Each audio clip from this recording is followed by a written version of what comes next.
Bom, minha gente, bom dia a todos. Bom dia. Primeiro, agradecer ao convite dessa casa, que eu gosto muito. Agradecer também a presença de vocês e que Jesus nos abençoe e nos inspire. O tema de hoje, sobre a fé vitoriosa, foi extraído de uma história que, se eu não me engano, está no capítulo 32 da obra Jesus no Lar, de Neio Lúcio, psicografia de Chico Xavier. E para que a gente possa pensar sobre a fé, eu acho interessante a gente falar um pouco da biografia de um dos apóstolos muito especial, que foi João Evangelista. João Evangelista era um jovem que foi arrebatado pela mensagem divina.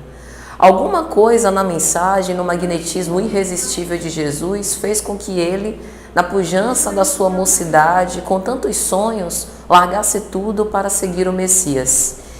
João Evangelista era filho de Zebedeu e de Salomé, e o seu irmão, Tiago Maior, foi o segundo cristão martirizado pela truculência de Herodes. Logo depois do apedrejamento de Estevão, Tiago Maior foi preso pelas forças da política da época e ele foi martirizado em Jerusalém. E João, mesmo com todas essas perseguições, mesmo com toda a fúria que ele e os cristãos primitivos precisaram enfrentar, permaneceu perseverante na fé até um momento crucial. Na paixão do Cristo, foi ele um dos discípulos que permaneceu ao lado de Maria de Nazaré aos pés da cruz, enquanto os outros, devido às suas fragilidades, essas oscilações que nós também temos durante o testemunho, uns se afastaram, outros titubearam. A exemplo de Pedro, que ele mesmo narrava na época, que negou o Cristo, João permaneceu firme. E veja, uma pessoa que, por ser jovem, não tinha as experiências daqueles discípulos que eram mais vividos. Mas alguma coisa nele chamava a atenção por aquela mensagem e ele se sentiu arrebatado, a ponto de o Cristo na cruz olhar para ele aos seus pés, ao lado de Maria de Nazaré, e dizer aquelas célebres palavras: Filho, eis aí a tua mãe. Mulher, eis aí o teu filho. Instituindo naquele momento a fraternidade universal, doando a sua própria mãe nos braços amorosos de João Evangelista. E depois daquele momento da paixão, João permaneceu morando junto com Maria de Nazaré, como um filho amado, um filho pelos laços do coração, na cidade de Éfeso. E assim até o momento da desencarnação dela. Então nós estamos diante de um apóstolo que verdadeiramente creu em Deus, mas não uma crença apenas pensada, apenas sobre a teoria do que é a fé, da esperança em dias vindouros. Veja que a fé passa por um sentimento vivido. Quando a gente tem fé, todos os nossos atos refletem a fé que a gente esposa. E é justamente essa a reflexão que Neio Lúcio faz com essa história. Quais são as nossas obras em função da fé que a gente abraça? Nós que estamos aqui hoje numa agremiação espírita, num centro espírita, que abraçamos a doutrina espírita. O que a doutrina espírita tem nos feito mudar na nossa conduta, na nossa vida? Em que as nossas ações falam sobre a nossa fé? Porque a fé sem obras é morta. E quais são as obras, portanto, que a gente tem edificado com base nessa fé? Porque senão, se a gente não pensar sobre isso, a gente pode incorrer no erro de repetir o erro dos fariseus, que também tinham fé, mas a fé deles era bastante dogmática. Eles utilizavam a fé para constranger os cristãos, para os perseguir, para os martirizar. Lembremos que Saulo de Tarso, no início, antes da sua conversão, foi até a casa do caminho com o objetivo de prender a todos. E levou até as vias de fato o apedrejamento de Estevão, praticamente o assassinou, porque ele foi o juiz inclemente da causa de Estevão. Tentou prender Simão Pedro, tentou prender Tiago, ou seja, moveu céus e terra para acabar com aquelas sementes ainda em primícias do cristianismo primitivo. Mas era um homem que tinha uma fé sincera em Deus. O problema é que ele levou essa fé até as últimas circunstâncias, violentando a crença dos outros. E aí cumpre a gente refletir. Será que nós, que acreditamos tanto na doutrina espírita, que é o Consolador prometido, em algum momento também não estamos violentando as pessoas que pensam numa fé contrária à que a gente pensa? Porque às vezes a gente está numa família em que nem todos são espíritas, né? Então, às vezes, os nossos familiares, até os mais próximos, nosso marido, nossa esposa, nossos filhos, nossos pais, são católicos, são protestantes, fazem parte de outras religiões. Mas a religião não é o ponto fundamental da fé, porque existe uma diferença entre religião e religiosidade. Religiosidade é aquele sentimento inato em algo ou alguma força maior do que nós.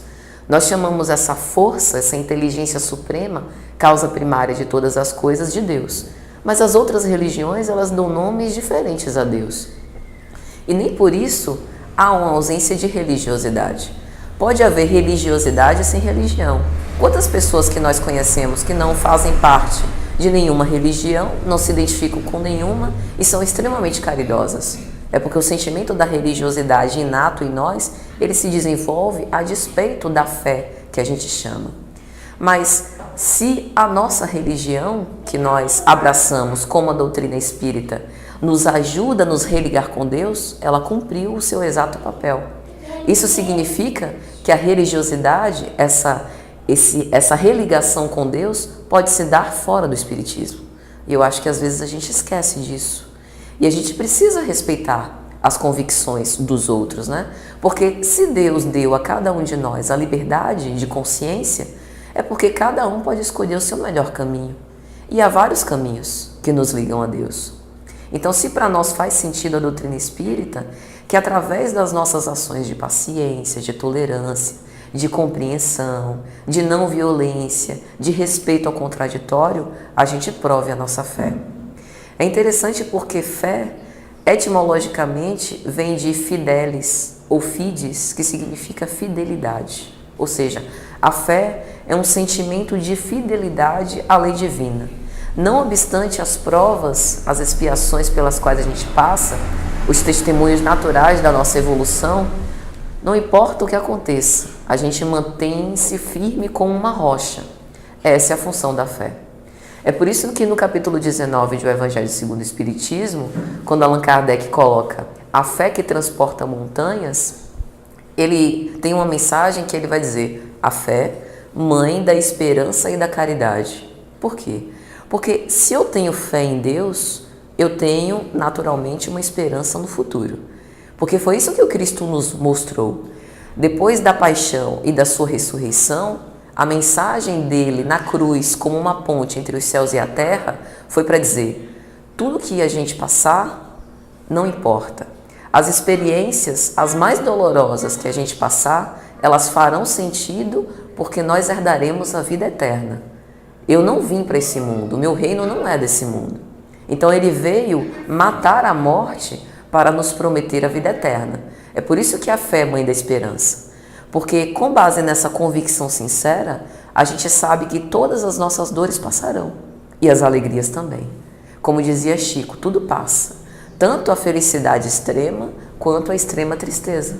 Porque a nossa verdadeira vida não é essa. Nós retornaremos à verdadeira vida, retornaremos à pátria, ao mundo espiritual, depois dessa existência breve.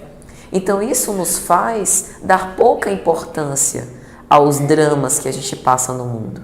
A gente passa a dar pouca importância a essas discussões infrutíferas, às vezes sobre política, sobre uma convicção, sobre uma pessoa que defende ou é contra uma causa ou outra. Por quê? Porque a gente vai aproveitar esse tempo para refletir sobre coisas que vão ser mais importantes para a nossa vida eterna, para a nossa vida espiritual. E por que a fé também é mãe da caridade? Porque é através da caridade que a gente mostra a nossa fé. Se a fé sem obras é morta, significa que a fé não deve servir apenas para o meu próprio consolo, mas essa fé que eu esposo, eu tenho que desdobrar isso em ações edificantes para mim e para os outros. Ou seja, se eu tenho essa fé, se eu acredito na vida futura, né? Se eu tenho essa esperança no futuro, e se alguém me agride, como que eu devo responder? Se eu tenho fé, eu sei que aquele que me agride possivelmente não está bem. Ele deve estar passando por algum momento difícil, deve estar projetando em mim algum inimigo interno nessas relações sociais. E ele, por não estar bem, eu tenho que compreender o agressor, porque foi isso que Jesus fez. Quando Jesus foi esbofeteado na face pelo soldado romano de Anás e Caifás, ele fez uma pergunta: por que me bateste? Se eu falei mal, repreende-me. Mas se eu falei bem, por que me bateste? O Cristo, que a gente ama, né, cujas lições a gente tenta reviver, ele ensinou isso. Se alguém lhe bate na face direita, dê-lhe também a esquerda. Não resistais contra o mal que se vos queiram fazer. Ele nos ensinou a prudência, para que a gente pudesse se prevenir, examinar, orar e vigiar. Mas ele nos ensinou também que a gente não tem que se afastar das pessoas, que nós precisamos das pessoas para poder evoluir. Porque é através desse trato social que eu me reconheço. Eu não posso saber se eu sou agressiva, se eu vivo sozinha, a menos que eu vá destruir tudo dentro de casa sem ninguém precisar me tirar do sério, o que já é um grau muito grave de irritação, convenhamos. Mas se eu não tiver alguém para me tirar do sério, eu vou achar que eu sou uma monja, vivendo na paz de Deus. Então, são essas relações sociais que me mostram. É através da necessidade do outro que eu me compadeço dessa situação e parto ao auxílio. Então, o exercício da caridade, ele também precisa desse convívio social.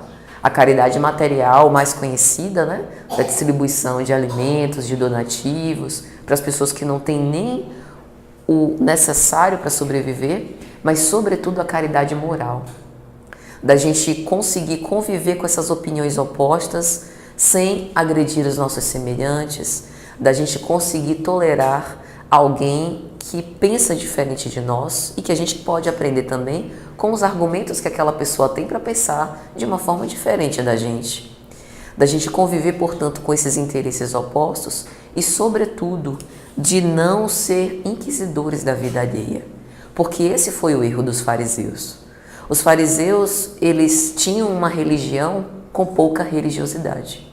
Ou seja, a religião deles era uma religião cheia de regras, que mostrava, para ser um autêntico filho de Deus, eu tenho que cumprir todos esses mandamentos. E eles achavam que a religião, ou seja, a sua vinculação com Deus, acabava ali. Tendo cumprido todos aqueles mandamentos, estou bem. E é por isso que um fariseu, quando se acerca de Jesus, pergunta: o que é necessário para eu herdar a vida eterna? E Jesus, já sabendo da sagacidade do fariseu, pergunta a ele de volta: o que diz a lei? Amar a Deus acima de todas as coisas e ao próximo como a si mesmo. Faze isso e herdarás a vida eterna. O fariseu já sabia, mas ele estava testando Cristo. E aí, para não sair por baixo, digamos assim, o fariseu lhe pergunta: mas quem é o meu próximo? E é aí que o Cristo dá o grande ensinamento. Para os fariseus, o próximo são aqueles que fazem parte da mesma raça, estão ali na mesma casta social, que são os doutores, letrados e ricos, donos do poder transitório da época. Só que o Cristo ensina que o próximo não é esse. O próximo é aquele pelo qual eu me compadeço e parto para auxílio. E aí ele conta a parábola do bom samaritano. Havia um homem que descia de Jerusalém para Jericó, quando, durante o seu trajeto, ele é assaltado por ladrões. E esses ladrões o expoliam, tiram tudo o que ele tem e o deixam lá, caído no solo. E aí passa um fariseu a largo, ou seja, da distância, passa e finge que não vê. Depois passa um levita, que repete aquilo que o fariseu fez, até que chega um samaritano. E aí o fariseu começa a ficar desconcertado, porque eles tinham uma briga séria com os samaritanos. Achavam que os samaritanos não poderiam nunca ser chamados de filhos de Deus, porque não tinham aquele rigor dogmático que os fariseus seguiam. Mas o que é que o samaritano faz? Ajuda o homem, porque reconhece naquele desconhecido que ele não sabia de onde vinha, que fé esposava, qual era a raça, pertencente a que família. Ele simplesmente ajuda. faz o que lhe é possível naquele momento para ajudar o caído no solo, sem lhe perguntar nada, sem tirar foto para postar nas redes sociais, sem querer retribuição alguma. E como ele estava em viagem, ele leva aquele homem caído até uma estalagem, diz ao estalajadeiro para que ele cuide do homem e que no retorno ele vai voltar e vai ressarcir com esses cuidados adicionais. E é interessante isso. Patrícia leu uma mensagem aqui antes da gente começar, justamente sobre isso. O que de extraordinário nós estamos fazendo? Porque acordar todos os dias para ir trabalhar, cuidar da nossa família, isso daí é o básico. Os homens, digamos assim, de má vida, como eram conhecidos os publicanos, né? Os cobradores de impostos, que eram odiados na época do Cristo, também fazem isso. Os homens que a gente considera que são criminosos, que são infratores da lei, também fazem isso. Mas a gente que tem essa fé, que tem esse ideal, que vê irmãos em todos os homens, a gente tem que fazer mais. Onde aquelas pessoas não veem a oportunidade de fazer a caridade, a gente tem que fazer, além das nossas possibilidades, como o bom samaritano. Ele fez tudo o que ele podia naquele momento. Pegou um unguento, limpou as feridas daquele homem caído no solo, o ajudou, mas ele não podia mais continuar ajudando porque tinha seus afazeres. E aí designou outra pessoa para fazer isso enquanto ele estava ausente. Veja, e além do básico, e além dessas aparentes necessidades. Então, tudo isso tem a ver com a nossa fé. E por que eu comecei falando de João? Porque João, na sua epístola, depois do Evangelho no Novo Testamento, né, dos Evangelhos de Mateus, de João, de Marcos, a gente tem as cartas católicas. E uma dessas cartas é a carta de João. E lá no capítulo 5, versículo 4, ele vai dizer: porque todo o que é nascido de Deus vence o mundo, e esta é a vitória que vence o mundo, a nossa fé. E eu achei que isso tem toda a relação com o nosso tema, a fé vitoriosa. Veja, todo aquele que é nascido de Deus. Algum de nós não é nascido de Deus? Todos somos seus filhos, né? Ele é o pai de todos nós. Só que eu acho que às vezes a gente esquece disso. Porque às vezes a gente é tomado por tanta desesperança, vendo a violência recrudescer, e a gente até se pergunta, onde é que está Deus que permite tudo isso? Mas Deus quer que nós cresçamos e evoluamos por nosso mérito pessoal. É por isso que Ele deixa a nós um livre-arbítrio relativo para que a gente tome as nossas decisões. E é a lei de causa e efeito, a lei de ação e reação, que vai tomar conta desses atos. Todas as ações que nós fizermos, para o bem ou não, elas terão uma repercussão. E nós somos responsáveis por isso. E precisaremos dar conta e reparar aquilo que for de nossa delinquência. Mas o amor é esse grande atenuante de todas as nossas ações. Não obstante todos os nossos erros, a gente tem a misericórdia divina e é através dessa caridade em ação que a gente vai atenuando esses débitos clamorosos que nós vimos errando. Então, enquanto nós estamos no mundo, como agora, num planeta de provas e expiações, a gente observa esse progresso da iniquidade. E como é que a gente se comporta? Se a gente tem verdadeira fé, a gente não pode duvidar. Mesmo com esse progresso da iniquidade, a gente tem que ter certeza que essa é uma situação transitória. Porque o progresso nos arrasta a todos, nos arrebata a todos.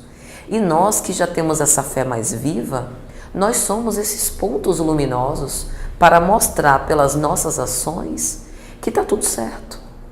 E que a gente precisa reforçar essa ligação com Deus para passar por essas turbulências sem sair do prumo. Então é para isso que a fé nos serve. Se nós acreditamos que somos nascidos de Deus, nós não podemos nos perturbar por essas coisas que acontecem no mundo. Mas essa é a grande questão. Nós estamos no mundo, mas não somos do mundo. Nós somos provenientes de Deus. Então, a gente precisa dar às coisas do mundo o seu verdadeiro valor. As coisas materiais, os prazeres materiais, eles são bons, foram concedidos por Deus, para que a gente viva de uma forma mais agradável, para que a gente aproveite as coisas materiais para evoluir enquanto espírito. Essa é a diferença de um espiritualista para um materialista. O materialista acredita que as coisas se começam e se encerram apenas na vida material. Mas nós que somos espíritas, somos espiritualistas, ou seja, acreditamos que há uma dimensão além dessa dimensão física. E se assim o é, isso nos dá mais força para ver essa violência em níveis alarmantes como tem acontecido com mais tranquilidade. Porque do lado da violência também há muito bem sendo feito, também há muita caridade, há muita solidariedade, fraternidade sendo estimulada pelas pessoas. Então, é daí que vem a nossa fé e é assim que a gente vai conseguir vencer as nossas tribulações. Movidos por esse archote luminoso pela nossa fé, perseguir, perseverantes, exercendo a caridade mesmo durante essas situações difíceis. E não utilizar a fé como moeda de troca. Às vezes, quando a gente tem uma noção ainda muito inicial da fé, até nas nossas preces, a gente consegue avaliar como que anda a nossa fé. Olha, Deus, eu tenho cumprido os seus mandamentos, então eu acho que eu mereço uma casa nova. Eu acho que eu mereço um carro melhor, que eu mereço me casar, ter filhos e filhos saudáveis, que eles não nasçam com nenhum tipo de distúrbio, nem de deficiência, porque eu mereço uma vida perfeita. Será que é isso mesmo que se espera de alguém que tem uma fé arrebatadora? Porque todas essas circunstâncias são transitórias. Então, Deus não está aqui para ser a nossa babá, Ele não é o nosso gênio da lâmpada, que a gente coça a lâmpada e aí Ele aparece realizando os nossos desejos. Aliás, Deus é tão misericordioso que Ele não satisfaz todos os nossos desejos. Imagine um pai satisfazendo todos os desejos de uma criança de 4 para 5 anos. Vai matar a criança. Porque a criança vai querer tomar banho de chuva, vai querer comer bolo de chocolate o dia inteiro, não quer mais ir para a escola. Seria um pai bastante irresponsável se ele fizesse isso. Mas como a maioria de nós não é negligente e ama muito os nossos filhos, o que a gente faz? A gente não realiza todos os desejos, porque o nosso filho de 5 anos não sabe desejar. E às vezes Deus faz isso conosco. E a gente fica contrafeito, fica contrariado, acha que Deus nos esqueceu, que não está ouvindo as nossas preces. Mas às vezes é porque a gente precisa ajustar a nossa prece. Antes de tudo, agradecer. Ver o quanto de livramento a gente tem todos os dias. Agradecer o momento de no dia de hoje, domingo de manhã, a gente ter a oportunidade de refletir sobre os ensinamentos de Jesus, porque isso vai nos dar força o dia inteiro, a vida toda, para que a gente possa superar todas essas dificuldades pelas quais a gente passa. E aí, entrando agora na história de Neio Lúcio, ele começa dizendo que André, um dos discípulos do Cristo, chegou para a reunião que eles faziam dos cristãos com uma queixa. Olha, mestre, eu estou profundamente desagradado com os fariseus. Eu não sei para que esses fariseus ainda existem.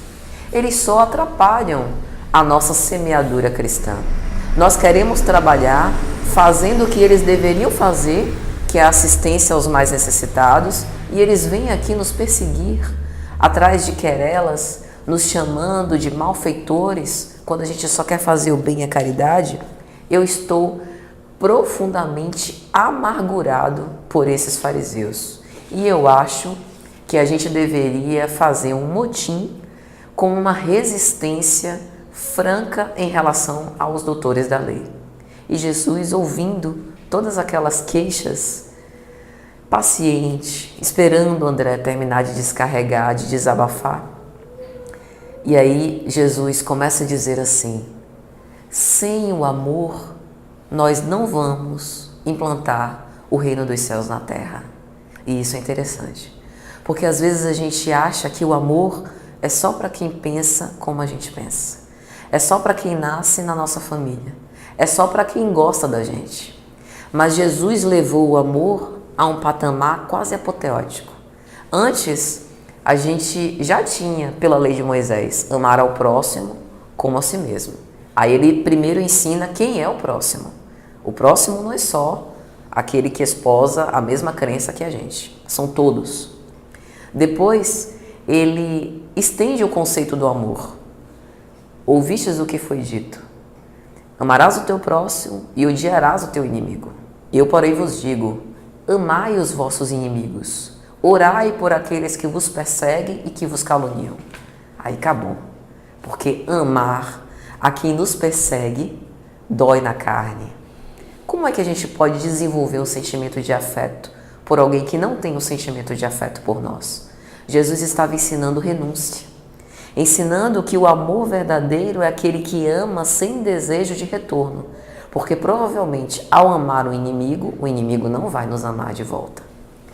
Então ele estava querendo mostrar que o cristão verdadeiro não quer ser compreendido, não quer ser amado, não quer ser entendido, simplesmente ama. E um outro ensinamento desse é que o fariseu junto com o cristão é como o joio junto do trigo.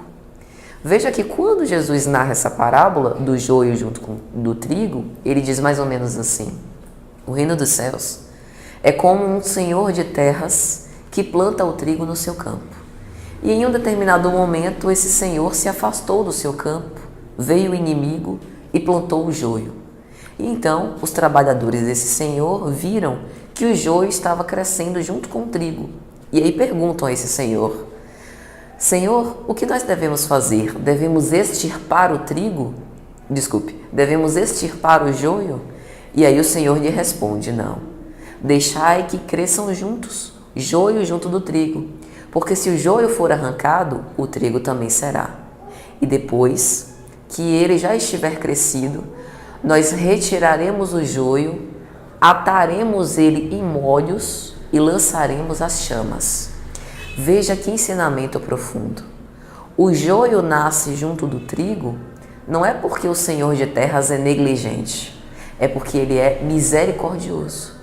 Então ele deixa que o mal, entre aspas, nasça junto com o bem, porque como é que o mal vai reavaliar a sua conduta se ele não tiver um bom exemplo do lado? Ele precisa de um espelho para mostrar que aquele caminho que ele segue não é o caminho mais adequado, é um caminho equivocado. É o caso.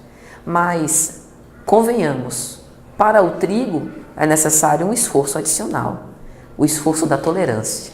Então veja, o joio aprende, porque vê ali no trigo um bom exemplo, mas o trigo aprende também, porque desenvolve a paciência, a tolerância, a compreensão, a piedade e o amai aos vossos inimigos. E depois, se o joio não aproveita essa oportunidade, veja o exemplo célebre de Saulo de Tarso. A gente simbolicamente pode representar Saulo no início, nessa perseguição contra os cristãos, como um joio. Mas ele vê Estevão prelecionando sobre Jesus, fazendo as correlações da lei de Moisés com o evangelho do Cristo de uma forma brilhante. Vê Simão Pedro assistindo aos necessitados na casa do caminho. Primeiro ele persegue, apedreja, assassina Estevão, mas depois ele reavalia, cai em si, a ficha cai e ele se transforma num trigo dos mais frutuosos. Então veja como o ensinamento do Cristo tem realmente relevância. E além disso, aqueles que não conseguirem se sensibilizar, o joio que não mudar de conduta, segundo essa parábola do joio e do trigo, será atado em molhos. Ou seja, é como nós estamos vivendo agora na transição planetária.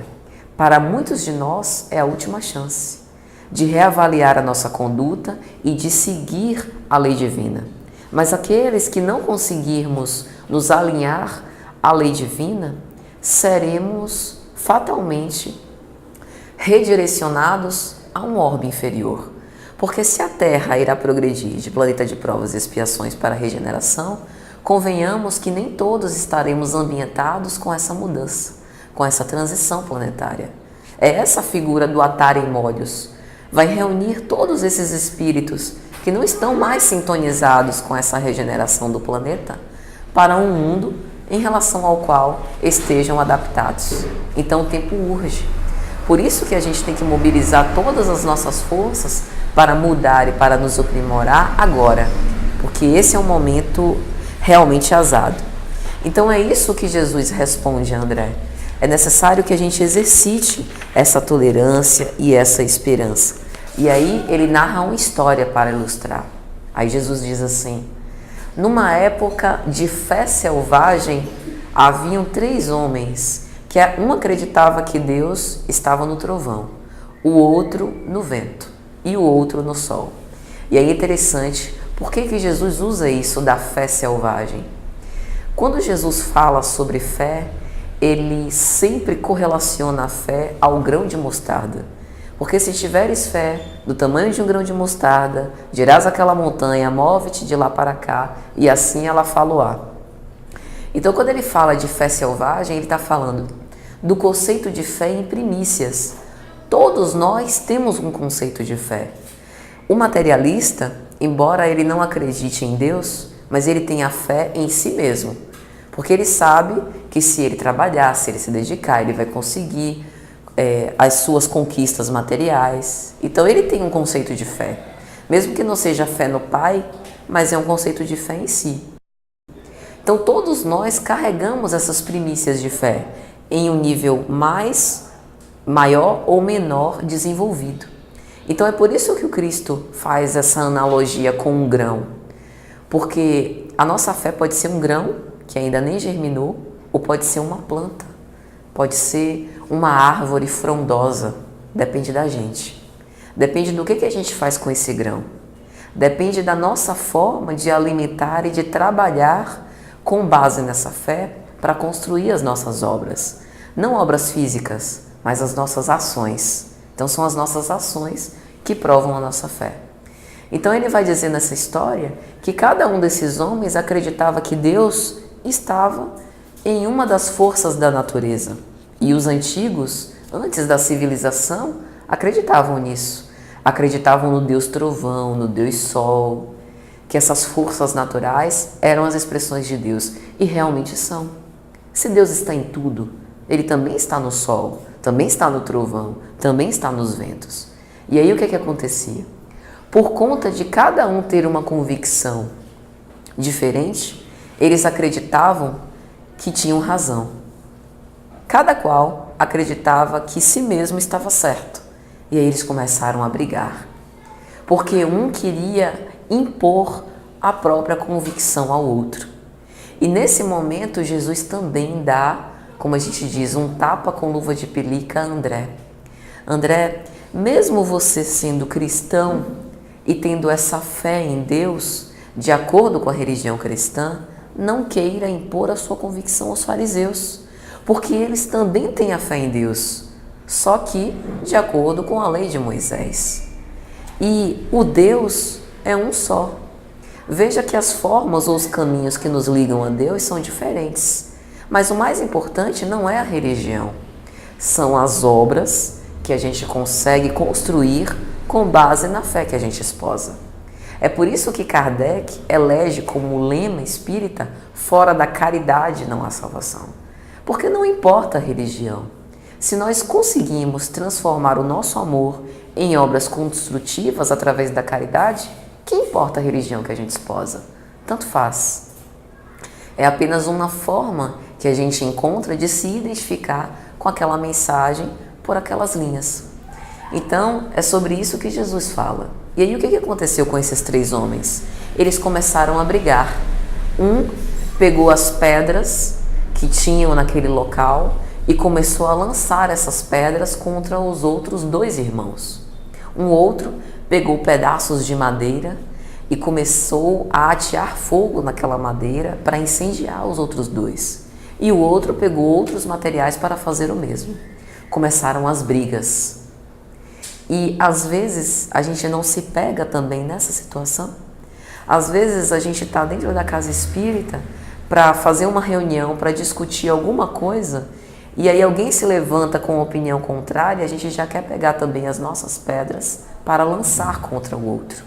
Quando na verdade a gente está aqui para buscar a conciliação. dentro das opiniões contraditórias, chegar num senso comum. Era isso que Jesus estimulava a gente para fazer, para a gente fugir dessas discussões infrutíferas e buscar uma conciliação, o que fosse bom para todos. Porque a gente não espere que todo mundo vai pensar com a nossa cabeça. E que bom que é assim. Porque cada um pensando com sua própria cabeça é que a gente cresce. Imagine se todo mundo pensasse como Patrícia. Sempre alcançaria o mesmo patamar de Patrícia e não iria além.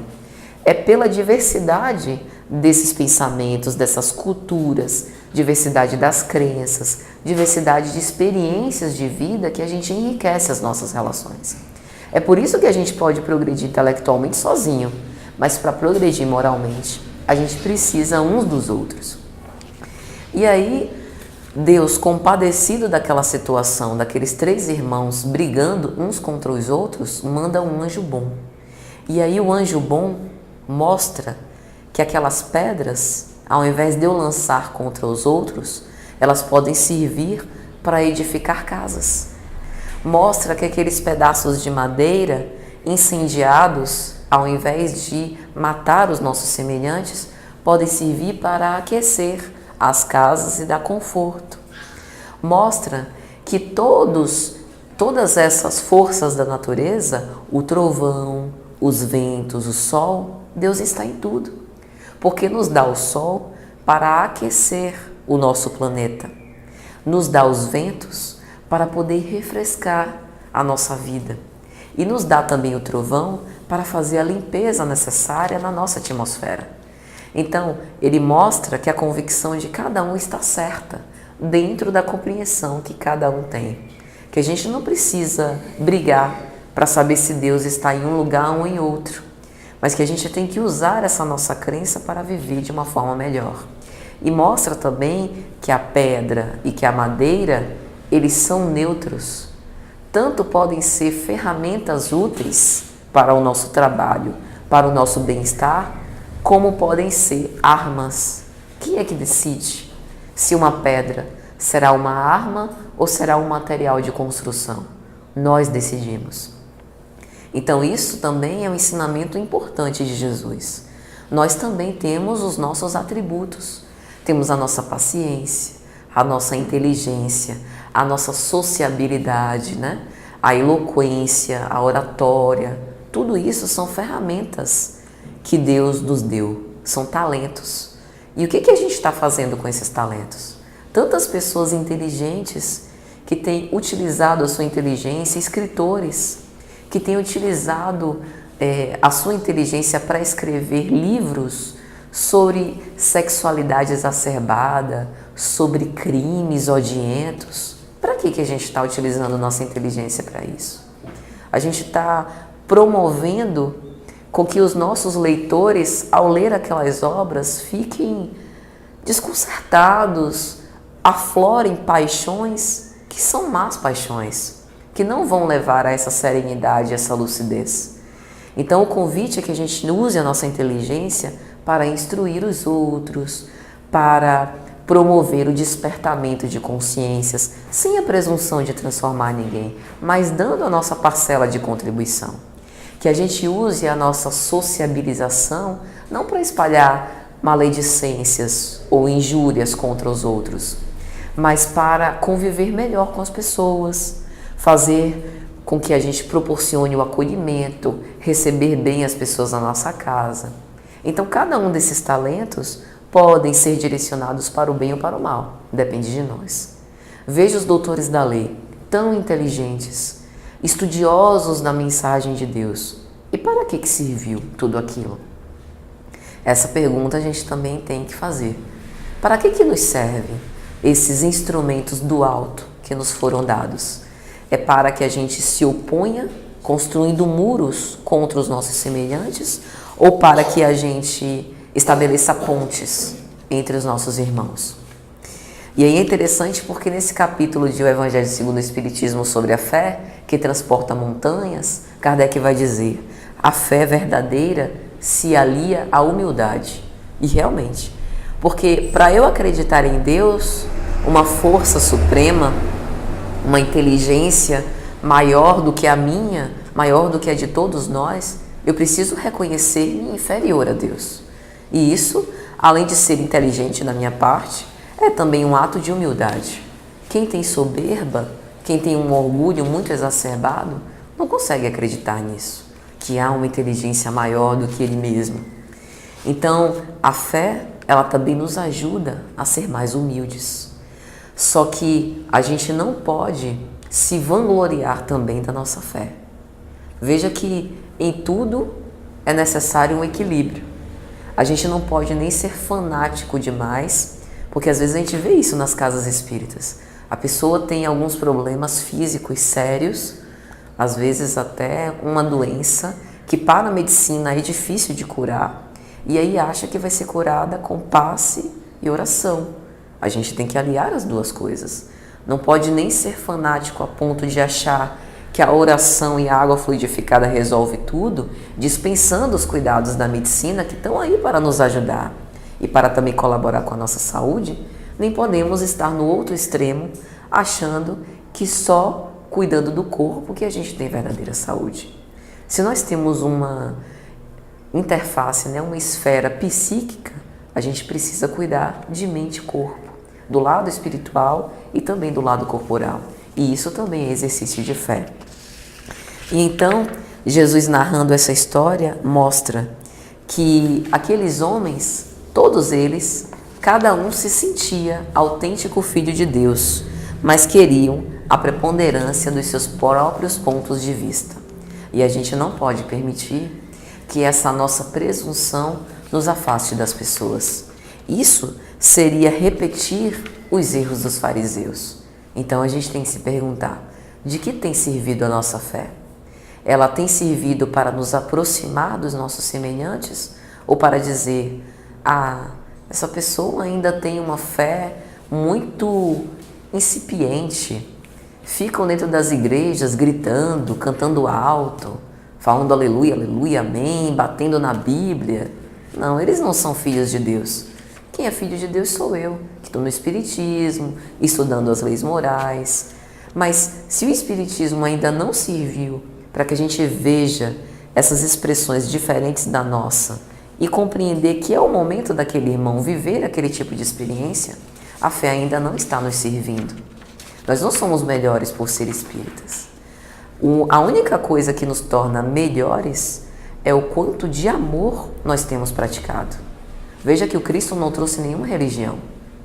O Cristo o tempo inteiro falou sobre religiosidade, sobre a religação das criaturas com Deus. O Cristo não era católico. Ele veio de uma origem dos judeus, mas ele extrapolou a lei de Moisés, fazendo uma correlação com o que era verdadeiramente o amor trazido por Deus. Por isso que ele é o autor da segunda revelação. Amor acima de tudo, inclusive acima das religiões. Então é sobre isso que fala a fé. E aí, quando Jesus conta a parábola do grão de mostarda, ele diz assim: o reino dos céus é semelhante a um grão de mostarda que um homem tomou e plantou no seu campo, o qual grão é, na verdade, a menor de todas as sementes. Mas depois de crescido, é a maior das hortaliças e faz-se árvore, de tal modo que as aves dos céus vêm pousar nos seus ramos. A gente tem que ser essa semente. Nós somos pequenos, somos criaturas de Deus, nascidos simples e ignorantes. E ao longo dos tempos, nós fomos reencarnando, temos as nossas experiências e fomos angariando conquistas, débitos também, mas também as nossas conquistas e virtudes. Então, nós fomos essas sementes plantadas no solo e fomos germinando e florescendo.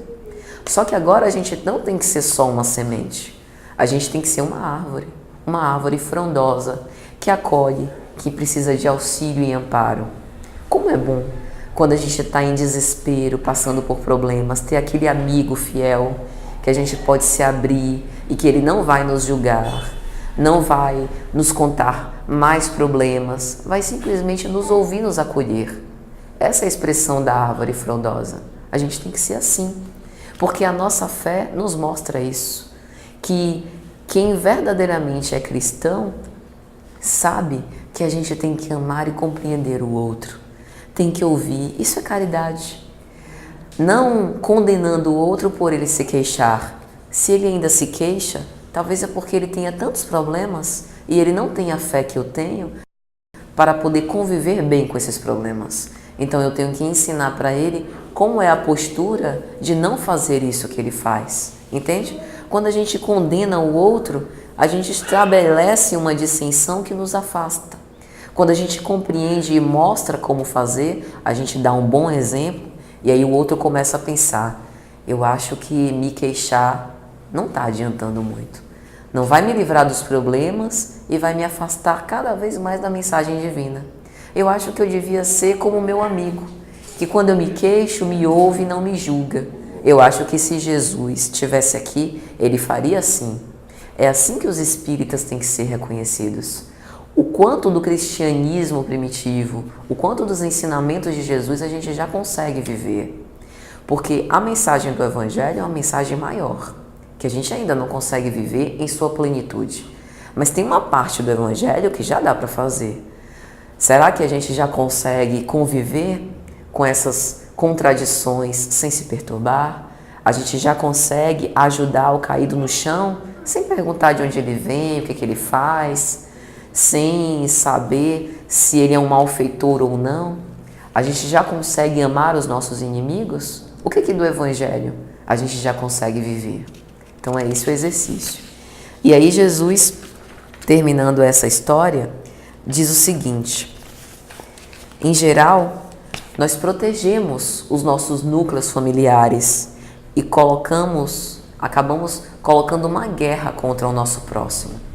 A gente precisa pensar que quando Cristo estava na cruz e entregou a sua mãe nos braços de João, ele instituiu a fraternidade universal. A partir daquele momento, o meu irmão não é só quem foi nascido da minha mãe tem o mesmo sangue que eu. São todos nós. Inclusive aquele que nos agride, aquele que está bem longe, que às vezes nos dirige, que está lá no alto posto político, transitório, e que a gente fala mal e lamenta o quanto que ele não tem discernimento para bem dirigir o seu povo. Ele é carecente também da nossa misericórdia. Ele é carecente também da nossa caridade. Porque pense, quantas mentes não estão sobre esses grandes políticos? Ao invés da gente emanar essas críticas pejorativas e até ridicularizá-lo, que a gente ore por essas pessoas, porque eles precisam desse discernimento. E isso também é um ato de fé de nossa parte. E aí, Jesus acaba terminando essa história dizendo exatamente isso, que a fé é através dela que a gente vai alcançar a salvação das nossas almas. Aqueles 3 homens, depois da presença do anjo bom, perceberam que não deveriam mais brigar uns contra os outros, mas cada um, dando o seu contributo, todos conseguiam ter uma vida mais feliz e mais frutuosa. E é assim também que a gente tem que pensar. A nossa salvação, ou seja, essa certeza e essa esperança no futuro, ela tem que ser abastecida pela nossa fé. É a nossa fé que vai nos dar força para que a gente possa perseverar até o fim. Porque tem que ser até o fim. E a gente não sabe quando é que o fim vai chegar. A gente não sabe quando que a gente vai retornar à pátria espiritual. O que ainda nos aguarda de prova nessa existência. A nossa fé ela vai ser testada ainda. Todos esses momentos que a gente passa de estudo, de reflexão, é um preparativo. Mas o testemunho são essas grandes provas que nos são impostas. E quando a gente recebe um diagnóstico de uma doença difícil, quando um nosso afeto querido, um nosso familiar parte e desencarna, quando a gente passa por uma reviravolta na nossa vida, um desemprego, uma grande perda material, como é que a gente reage? A gente blasfema contra Deus, perguntando por que eu? Ou a gente se pergunta, diante dessa experiência, o que eu faço agora? Porque as experiências, ela nos servem para isso. O que eu faço com as experiências que eu tenho? Do que me serviu todas essas reflexões filosóficas em relação aos ensinamentos de Jesus? É para essas horas do testemunho. O Cristo, veja que interessante, ele passou a vida toda dele preparando os discípulos para o momento final. E aí ele coroou na última ceia. Depois que Judas sai, aí ele faz o sermão da última ceia. Aí ele diz para os seus discípulos: é chegado o momento. O momento está se aproximando. E mais um mandamento eu vos dou: amai-vos como eu vos amei. Perseverai até o fim. E aí ele começa a dizer: a preparar os discípulos, vocês serão perseguidos pela justiça. Mas aquele que perseverar até o fim, este será salvo. Vocês serão procurados por homens, por falsos profetas, que dirão: o Cristo está aqui, o Cristo está lá. Mas não acrediteis em todos que falam em nome de Deus, porque a árvore é reconhecida pelos seus frutos.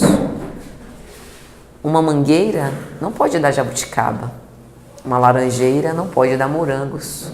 Cada árvore tem os seus frutos. E quais são os nossos frutos? Os nossos frutos ainda é a incompreensão, a irritação, ou é a paciência, a bondade, a tolerância? É assim que a gente prova quem a gente é. E aí, ele fala no final: a grandeza da fé vitoriosa se mostra pela ação edificante. Não precisa a gente construir grandes templos. Essa edificação é das nossas ações no dia a dia.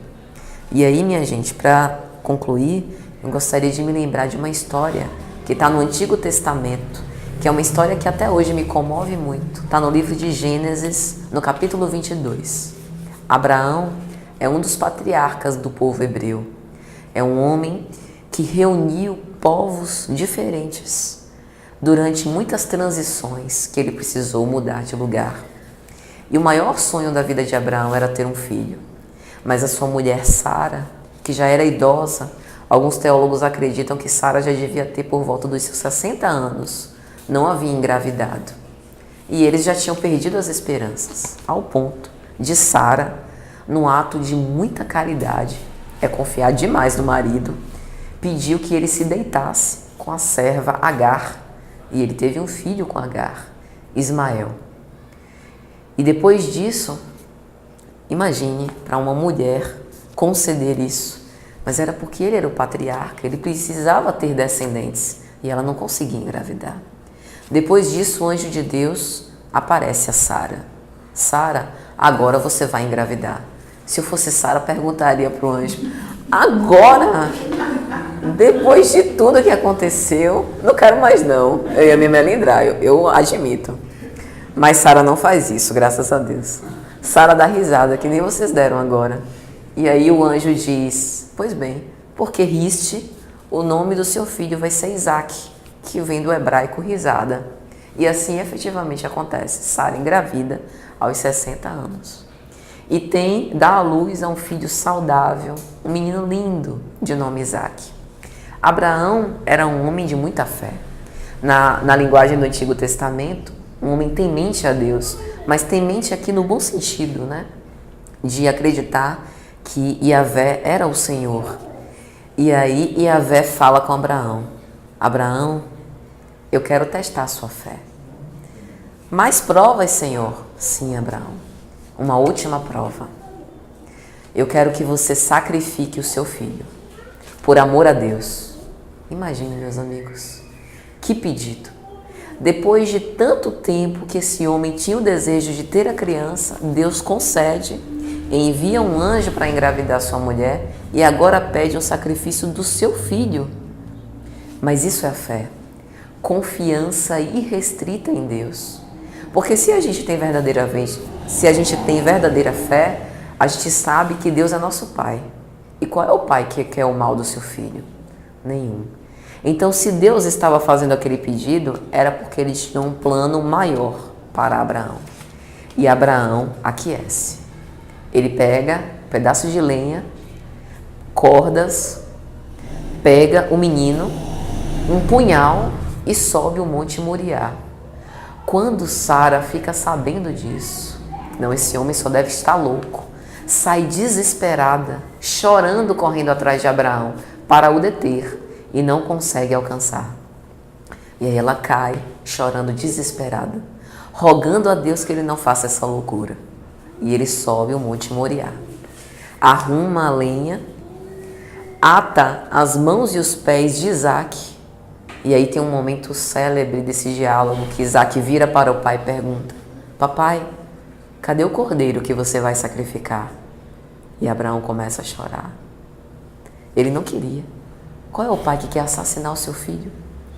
E aí Abraão diz a Isaac: Deus vai nos mostrar o cordeiro. Mas ele não para aí. Ele pega Isaac e coloca sobre a lenha.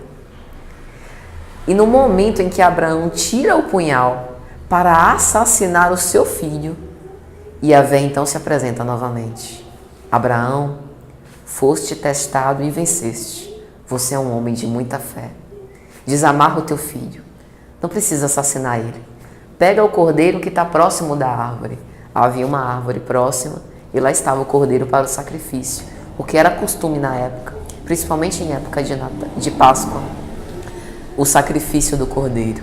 E assim ele faz. Desamarra o seu filho e segue de volta para casa.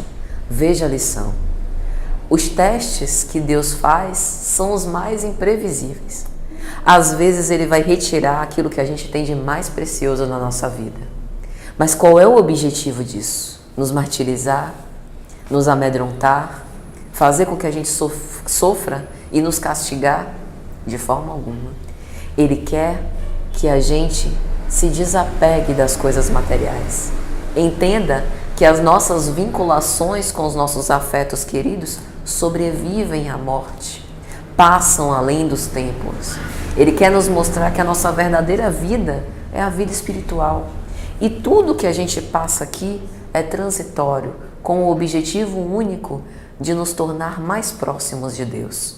Ele quer que a gente confie nele, porque às vezes as nossas provas serão difíceis, mas serão as necessárias e as ideais para a nossa evolução. Não podemos nunca duvidar disso. Deus não erra, em momento algum. Não errou o nosso endereço, nos deu a família que nós precisávamos, às vezes nem a que mereceríamos. Porque Deus é tão misericordioso que às vezes a gente nem merecia uma situação tão boa, mas Ele nos dá, porque Ele quer que a gente cresça. Então, meus amigos, que nós aproveitemos todas essas oportunidades e transformemos a nossa fé para a vitória sobre as nossas imperfeições. Bom dia a todos.